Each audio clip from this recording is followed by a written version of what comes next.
WhatsApp guys, welcome back to narration. भाई साहब, पाकिस्तान में जो डॉलर है वो 200 इंडिया में 80 का है, पाकिस्तान में 280 का।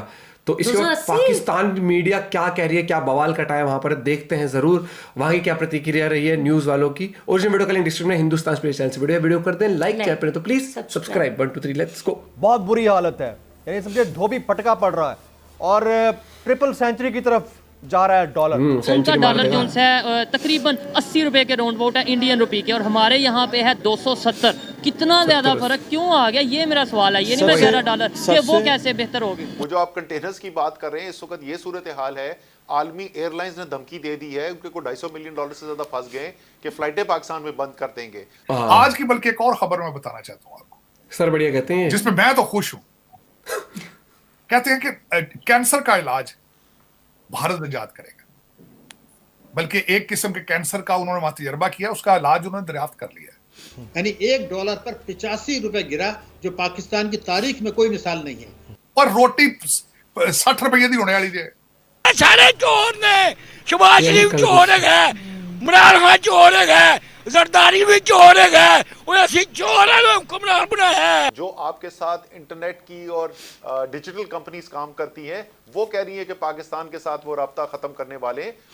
तो ये नतीजा किस बात का हो रहा है? ये रोजाना की बुनियाद पे जो बैरूनी अदायगी पे डिफॉल्ट हो रहा है, उसकी वजह से हो रहा है। एक साइड पे एक कंट्री जो है वो जापान को सुप्रेस कर रहा है, एक साइड पे एक कंट्री आपके डीएनए वाला वो यूरोप इंग्लैंड की इकोनॉमी को क्रॉस कर चुका है। एक वही कंट्री आपके डीएनए वाला कैंसर का इलाज ढूंढ रहा है और आप पस्तियां ढूंढ रहे हैं आप अखलाकियात की। मैं समझता हूं कि आज 21st सेंचुरी में जब दुनिया जो है वो इस वक्त स्पेस की बातें कर रही है, ओवर द होराइजन बातें कर रही है। आज की बल्कि एक और खबर मैं बताना चाहता हूं आपको, जिसमें मैं तो खुश हूं। कहते हैं कि कैंसर का इलाज भारत इजाद करेगा, बल्कि एक किस्म के कैंसर का उन्होंने वहां तजर्बा किया, उसका इलाज उन्होंने दरियाफ्त कर लिया। एक साइड पे एक कंट्री जो है वो जापान को सुप्रेस कर रहा है, एक साइड पे एक कंट्री आपके डीएनए वाला वो यूरोप इंग्लैंड की इकोनॉमी को क्रॉस कर चुका है। एक वही कंट्री आपके डीएनए वाला कैंसर का इलाज ढूंढ रहा है और आप पस्तियां ढूंढ रहे हैं आप अखलाकियात की, अपनी मादरे मिल्लत के कपड़े फाड़ने की आप एक्सट्रीम कर रहे हैं आप। Good point. देखे ना, सिस्टम के खिलाफ, जिसके खिलाफ आपको हुक्म दिया जा रहा है, अमीरुल मोमिनीन कह रहे हैं बगावत करो। सिस्टम में कौन है? आपके इदारे सारे जर्मन थे, कुछ फ्रेंच थोड़ी ने। आपकी जुडिशरी भी पाकिस्तानी है, एस्टेब्लिशमेंट भी पाकिस्तानी है, ब्यूरोक्रेसी भी पाकिस्तानी है, लेकिन उनके अंदर नेशनलिज्म नहीं। कभी मेरा दिल करता है कि मैं हमेशा पहले रिक्वेस्ट कर चुका हूं कई दफा चीमा साहब कि हर पाकिस्तानी पे फर्ज बनता है कि वो सारा दिन भारत के मीडिया को सुने। शायद शर्म आ जाए, शायद शर्म हो भाई साहब, सही बात करिए कि ये वही लोग हैं, हमारी जबान है, हमारा ही कल्चर है। वो सालन रोटी भी साढ़े वाली खाते नहीं यार। वो कहां जा रहे हैं, हम कहां जा रहे हैं। Good point, seriously. ਹੁਣ ਤੇ ਮੈਂ ਸਾਡੇ ਪਠਾਨ ਯਾਰ ਵੀ ਤੁਹਾਡੇ ਉੱਤੇ ਜੇ 80 ਉਹਨਾਂ ਗੱਡੀ ਬਣਾ ਲਈ 80 85 ਅਫਗਾਨੀ ਆਪਣਾ ਸਾਡੇ ਨਸਵਾਰ ਵਾਲੇ ਭਰਾ ਵੀ ਅੱਗੇ ਲੰਘ ਗਏ। 80 85 अफगानी का डॉलर मिल रहा है इसमें। और फ्री फॉल मोड में है रुपया इस वक्त।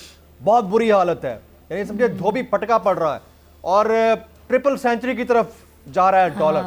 जबकि हमारे जो वजीर खजाना है वफाक के, वो फरमाते हैं कि मईशत अल्लाह ने बेहतर करनी है और इंशाल्लाह अल्लाह बेहतर करेगा। तो इसमें तो कोई दूसरी राय नहीं है, अल्लाह पाक जब चाहे सब कुछ ठीक हो सकता है। बट इंसान को नायब बनाकर भेजा गया है और अगर किसी पर्टिकुलर कैपेसिटी में तो उसके ऊपर अगर काम नहीं करता तो फिर सवाल किससे किया जाए? शाहिद साहब, बहुत शुक्रिया आपका।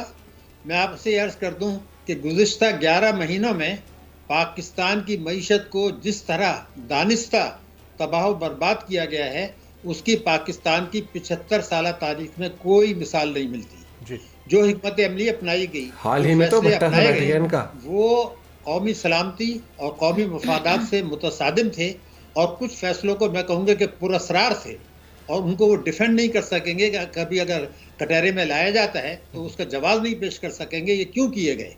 और मुझे तो ऐसा नज़र आता है कि एक मुल्की अशराफिया को फ़ायदा पहुँचाया गया, ताकतवर तबकों को, जिनको आप माफिया कह सकते हैं।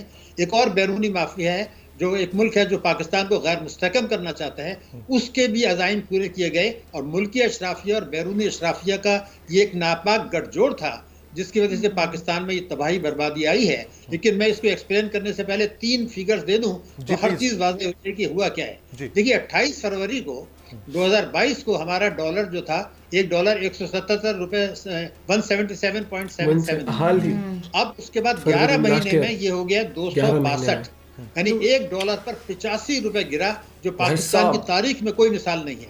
अब आप ये देखें कि जो मुल्क, और ये गिराया गया है, गिरा नहीं है, रुपए की कदर दानिस्ता गिराई गई है हिकमत अमली के तहत, गठजोड़ के तहत, पुरस्कार तरीकों से, और इसके पे भी कटहरे में आने वाली बात है। दूसरा ये था कि रिजर्व्स, हमारे रिजर्व्स 28 फरवरी से अब तक $12.5 अरब गिरे हैं 11 महीने में, यानी $1 अरब महीना, और इस वक्त जो है ना सिर्फ $3.7 अरब हैं। तो ये इन 2 चीजों में बाद में मैं एक सवाल करना चाहता हूँ कि जब डार साहब तशरीफ लाए तो उनको ये पता था कि मिफ्ता इस्माइल के गलत फैसलों की वजह से किस्त मिलने में देर हुई है और हमें 1700 अरब के टैक्स लगा के IMF से किस्त लेनी पड़ी। मतलब ये था कि IMF अपनी शराइत को नरम करने के लिए तैयार नहीं था। तो मेरा सवाल उनसे ये है कि 27 अक्टूबर को जो उन्होंने चार्ज लिया तो ज्यादा से ज्यादा 10 अक्टूबर तक वो IMF से मामला तय कर लेते, तो वो तबाही बर्बादी नहीं आती। आप जितना डिले किया उतने रुपए की कदर गिरी। बुरे हालात है, उससे बदतर है। अभी आगे औरों ने और नजर आ रहा है, तो सीट बेल्ट बांध रखी है इन्होंने तो। अच्छा नहीं होगा सिंध के अंदर, उसके बाद गिलगित बल्तिस्तान के अंदर, पूरे पंजाब के अंदर नारे लग रहे हैं। सिंध के अंदर तो एंड हो गई है, वो कह रहे हैं कि भाई कल बना था बांग्लादेश, आज बनेगा सिंधु देश। इसको कैसे देखते हैं आपके सिंध के अंदर इस किस्म के नारे? भाई ये तो अवाम को चूज़ करना है ना उन्होंने, कि अवाम किस साइड पे है। उन्होंने एक ही मुल्क में रहना है या डिवाइड रूल खेलने, या तो वैसे चलता रहेगा। ये तो पहले भी चला है, आगे भी चलेंगे। ये पॉलिटिशियन या आर्मी ये तो ये कर रहे हैं। ये अब आर्मी भी इन्वॉल्व है। आप जनरल देख लें जो यहाँ के हाई रैंक पे जो लोग हैं वो सारे इस खेल में नज़र आ रहा है, सारा इन्वॉल्व है। एक बंदा एक साइड पे है, बाकी पूरी जो कैबिनेट है या दूसरे लोग वो एक साइड पे है। लाइट आपने देखी, पूरे मुल्क के अंदर लाइट नहीं थी। नहीं, ये माशाल्लाह ये हमें बता रहे हैं कि अंधेरों में कैसे रहना है। लाइट के बारे में कह रहे हैं कि भाई ये मुल्क का मसला नहीं था, ये बाहर से किसी मुल्क का साइबर अटैक है। वो सारे चोर ने, शहबाज शरीफ, इमरान खान, सरदारी, वो सारे चोर है। ये वो इन्होंने वोट कोई ना पावे करे। तो ये तो कहते हैं कि भाई हमारा कोई कसूर नहीं है जो लाइट गई है, इसके बाहर के किसी ताकत ने। छो सारी महंगाई घट करो, असि तो LPG गैस नहीं पूरी भी होंगी। वो सारे चोर ने। Point to be noted. End of the day वही बिल्कुल एकदम वो आदमी होगा ना जो गरीब, जो वो दिन सुबह रात तक कमाता है और फिर उसी पैसे से उसको खाना है, उसके लिए व्हाटएवर सिचुएशन। और वो अंकल ही फ्रस्ट्रेशन इसलिए मैं कहूंगा जायज थी क्योंकि उनको ये पता है कि मैं सुबह से लेकर रात तक मेहनत करके जो पैसे इकट्ठा उससे ही खा पीऊंगा, मेरी कोई सेविंग्स तो है नहीं। हाँ, उन्होंने किसी को भी वोट मत दो। उन्हें इसलिए कहा कि क्योंकि उन्हें देखा कि कोई भी सरकार आती है अपना टेन्योर पूरा करती नहीं है, खुला से उनके करप्शन के होते रहते हैं, जेब भर भर के बाहर जा रही है। वही बात है ना कि लोगों में डाल दिया कश्मीर और वो आपस में वो पब्लिक रहे कश्मीर और बाहर तुम इन्वेस्टमेंट कर रहे हो, पैसा खत्म। फिर कहना है अरे पैसा खत्म हो रहा है, मांग के लाते हैं। फिर लोगों पे टैक्स बढ़ा देते हैं, उससे महंगाई बढ़ जाती है। 280 महंगाई क्यों बढ़ती है? इनके पास सरकारी खजाने में पैसे नहीं है, तो उसको पूरा करने के लिए जो लोग टैक्स भरते हैं खाने की चीज पे, उन पे डबल टैक्स कर देते, ज्यादा बढ़ा देते टैक्स। तो उससे वो सोचते हैं कि अब लोग तो खरीदेंगे चीज, भाई आम जनता को तो खरीदनी पड़ेगी, उससे टैक्स आएगा, उससे फिर तिजोरी भरेंगे, फिर उस तिजोरी को लेके फिर जैसे थोड़ी थोड़ी बोरी लेके थोड़ा ऑस्ट्रेलिया, थोड़ा इंग्लैंड, थोड़ा दूसरे देशों में खाली कराएंगे अपनी प्रॉपर्टी लेके, फिर यहाँ पर आते हैं। लेकिन मुझे ये नहीं समझ आता कि इतनी, एक तो इतनी पॉपुलेशन है, मतलब इतनी ज्यादा इंडिया के कितनी कम है इंडिया के कंपैरिजन में, इनके जाता कहाँ है सारा पैसा? जितने भी फॉरेन रिजर्व वगैरह वो कहाँ है, सब कहाँ चला जाता है? इन्वेस्टमेंट के नाम पे इतना दुनिया से ये कर्जा भी लेते हैं, ठीक है, वैसे भी इन्हें मिलता रहता है सामान वगैरह की, जैसे हथियार वगैरह में इनकी बहुत हेल्प होती है। देखियो ये चीज उन्होंने न्यूज में बताया ना 2022 में फरवरी में 177 का था। भाई साहब एक ही साल के अंदर इतना तगड़ा। अपन यहाँ तो 2-3 रुपए 4 रुपए बढ़ जाए बवाल हो जाता है। वो भाई मेरे हिसाब से ये सिचुएशन जो है ना बहुत डिफिकल्ट सिचुएशन, यहाँ से निकलना बहुत ज़्यादा डिफिकल्ट है जब तक कि इनको लोन की माफी नहीं मिलेगी, बहुत सारे लोन की। ये तो फिर तो वो तो आदत खराब करने वाली बात है। ये तो कर्जे में तो भैया ये किस्त नहीं, तो अगर चुकाना बहुत ऐसे भी, डिफिकल्ट क्योंकि या तो एक बार का हो, इनका तो हर बार का, ये तो फिर आदत खराब करने। एक बात बता, इस वाली सरकार ने क्या करा? पैसे से अपनी ऐश करी है, लोन की माफी कराई, बस इनका तो फ्यूचर बन गया। अगली सरकार आएगी बस फिर जाके। तो आपका क्या पॉइंट ऑफ व्यू दोस्तों इस बारे में? आपको क्या लगता है कि सबसे ज्यादा गड़बड़ किसने करी है? मेरे हिसाब से तो भैया जितनी भी सरकारें उनने करी है, और सरकारों से भी साथ साथ मैं कहूंगा जो वहाँ की मिलिट्री है उनकी ज्यादा चलती है। तो उनका जब मन करता है बुरे उठा बिस्तरा उठा, हो गए फिर 2 साल मौज ले ली, जा अगला प्रधानमंत्री हमारे हिसाब से फिर से। स्ट्रेंज एंड मिलते हैं वीडियो के साथ। अपना पॉइंट शेयर करना भूले, वीडियो कर दे share. Bye bye, take care.